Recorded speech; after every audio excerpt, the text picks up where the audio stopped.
Okay, the challenge is, can I explain how to add a new client command and how the Resto library worked, which is all the stuff I learned in that like almost 2-hour stream yesterday.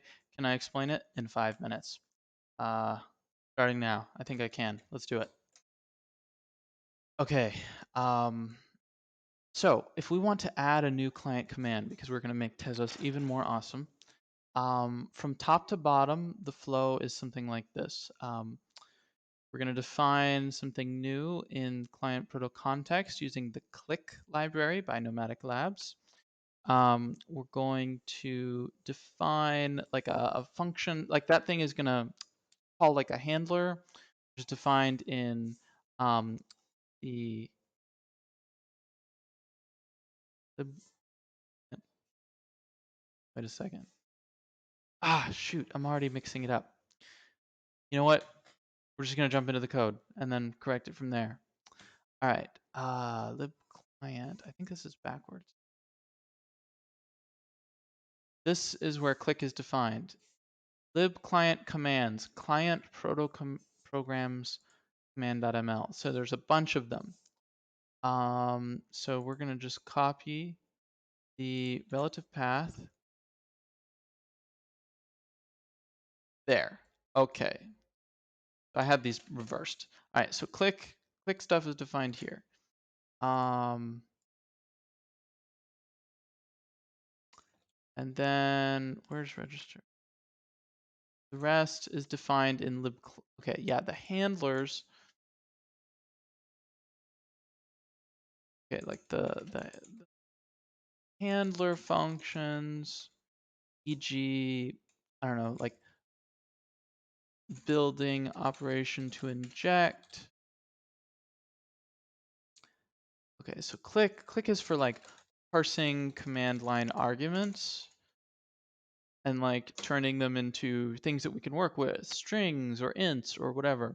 And then there's a handler function defined in lib client, e.g., where's like one that I've done? Um, global constant.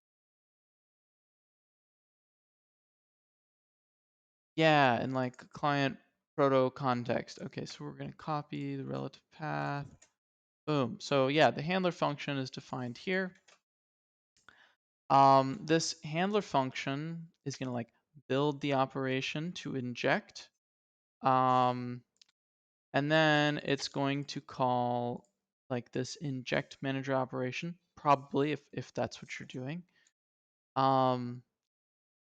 And what that's going to do inside lib client is do this inject operation internal thing. Oops, I went too far.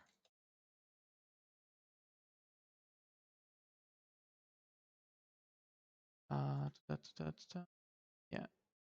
Oh, did I mess it up? Oh, dang it. What did I just do? Nothing. So, okay. Still learning how this works. I mean, it seemed to have. Oh, I accidentally deleted everything. All right, now we're back in business. Check. There we go. Inject operation internal. And you can see all these like object oriented calls. This is like the cctxt is like the client context, and it's this like dynamic dispatch thing, with like methods and classes and all that. And what it's going to do is call, let's see, what does it do? Message,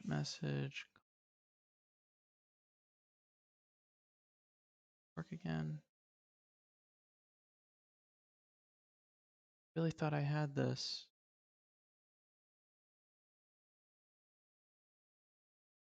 Oh, right. Okay. So in my case, we're running mock-up stuff. And so it ends up in simulate. Okay. Um, and what simulate does is it calls this plugin.rpc.scripts run operation. So that drops you in to RPC stuff. Um, and specifically this library called libplugin, which is defined inside the protocol. So it's in proto alpha. And you can see we've got like RPC context, make call, blah, blah, blah, run operation. So if we look at this run operation thing, this is where I got hung up yesterday. There was nowhere like this thing was described. But actually, uh, what happens is this thing is registered right here in this register function. So actually the handler for this endpoint, like run an operation without signature checks, the handler for it is defined right here in register 0 s.run code, and then here's the function, and like this should look more familiar. Like here's script interpreter dot execute. So what's actually going on here? Before we talk about that, lastly, like all that inject operation stuff that we saw in libclient, that will eventually drop you into apply.ml, where there's like a case split on the types of manager operations you can do, and it should be very clear what's going on from here. So how does this RPC stuff work? That's what I spent so much time yesterday figuring out. And to do that, we're going to jump into the Resto library, because it turns out like it's very hard to understand RPC without understanding this library. And like at first I thought like, oh, there's no documentation. Well, actually the documentation exists. It's in the header files, but the terminology is just different terminology than what I've been used to. So first term to know is a service. Think of it like a REST service, but like specifically, it's like a scheme. Like we're defining like the schema for it. It's like maybe the what open API specification for the thing. And I can show you a great example of this in injection. If we look at run code, or sorry, run operation here. So, this is describing at the type it's creating some kind of object that describes via the right types, like a description of the service, the query strings that this thing accepts. In our case, it's empty. The type of the input, like that you would post to this thing, like maybe with curl or whatever. Um, and this is a data encoding thing. So background information, you need to understand the data encoding library to be effective with this. That's also by Nomadic Labs. And the output, also a data encoding thing. And then like the path to like, the URL path.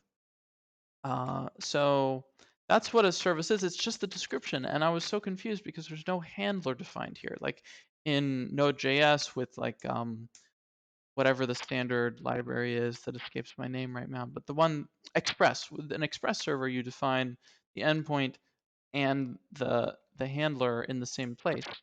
Here, because we want to be able to reuse the types, the Resto client, so the Resto library splits everything up.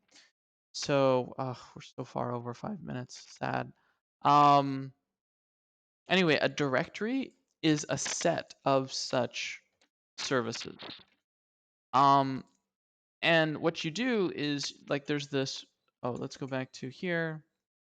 So the easy resto underscore directory .mli file has great docs on like what this means and all the definitions and stuff. And so what you do is you call register right here. So what this takes is remember, a directory is a set, so it's potentially an empty set. It takes a set of services. It takes a service, which is described by the types, like a method, I forget what this slot is, a query string, an input type, an output type, and what is E? Shoot. Oh, an error, like a potential error, any errors that the service might throw. Um, and so you take a service defined by these types, and then you give it an answer.t, which is defined by a function from the query string and the input to the, like output, a promise for the output or an error. And then so once you give all these things, you get a new directory that contains the the service that you registered, outfitted with its handler. So once you understand all of that, then it's super easy. Then you can just search, oh, where do we call register 0? Register 0 in Tezos, and it all becomes clear. Like here, registration.register 0 is how we handle the event itself. So I hope that's helpful to you. I hope it saves you hours. And enjoy hacking on Tezos.